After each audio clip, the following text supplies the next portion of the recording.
Do you get bullied at school? Then you beat them up. Greece was among those countries that signed the debt relief for Germany after the Second World War. Is it just now, in 2015, for Germany to refuse debt relief to Greece? Both these examples are instances of the quasi-logic argument of reciprocity. What is it? It is a kind of argument that works on the assumption of an existing symmetry between two situations, so that what applies to one must necessarily apply to the other as well. And it sounds good and fair. How can you refute an argument of this kind? There is even a saying that goes like, one good turn deserves another, so it really seems difficult to object. The only way to respond is to negate the symmetry and point out that the two situations are actually different under some essential respect. Quasi-logic arguments are arguments that derive their strength from their resemblance to a logical or mathematical demonstration. In the case of the argument of reciprocity, the logical form would be A is to B as B is to A. A number of quasi-logic arguments are discussed in the fundamental work by Perelman and Olbrecht-Titeka on the new rhetoric, which was published in 1958 and contributed to ReSpark interest on this topic. Let us see some other examples by these two scholars. The argument of reciprocity is akin to the rule of justice that says that two beings or situations falling under the same genre or category should be dealt with in the same manner. It is based on this quasi-logic argument that many a family discussion work. Ever heard anything like, why don't you let me go to the party and come back at 1 a.m.? You let my brother John go when he was my age. This kind of argument is used when we claim that there is a gap in the literature that needs to be covered. Why should gaps be covered? Due to an implicit rule of justice argument. Let us see an example dating back to 2009. Like other complex web applications, the development and evolution of high-quality 3D shared spaces applications requires methodological support through models, methods, and principles.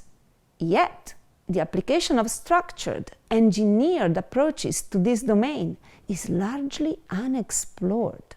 The purpose of this paper is to contribute to bridging web engineering to the 3D shared spaces world by means of design patterns.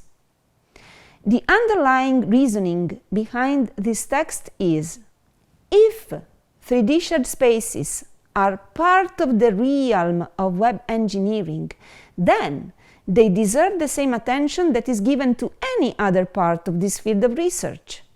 This far, they have been neglected. Oh, shame! Now it's time to take care of them. Please note that there is another argument embedded in this text, the so-called complex question. The complex question works by taking for granted something that might deserve to be discussed. In this case, the fact that 3D shared spaces actually fall under the realm of web engineering was kind of borderline and could have been debated. So, in order to be 100% clear, the text should have said, if we admit that 3D shared spaces are part of web engineering, then we can observe that, and so on. Please note that I take the liberty of criticizing this paper since I am one of the authors, and I am very well aware of the arguments we used at that time to push our case. Let us move now to another example of quasi-logic argument, the argument of transitivity. This argument states that A is to B as B is to C. The reference here is to Euclidean geometry, where things that are equal to the same thing are equal to each other. The most common example is our friends' friends are our friends. The way to respond to this is to point out that, well, human relations are not like geometrical relations. I may want or wish to consider my friends' friends as my friends, but still there may be exceptions, as I think is common experience for us all. We finish up with a quasi-logic argument that I particularly love, the one of sacrifice.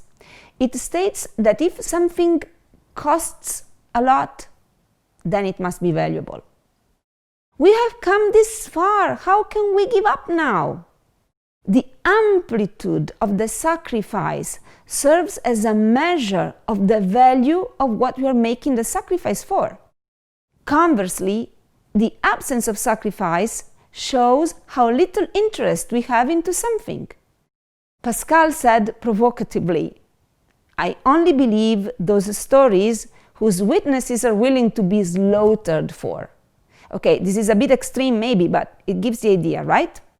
This argument is linked to the argument of quantity, which is way more general and states that a lot means good.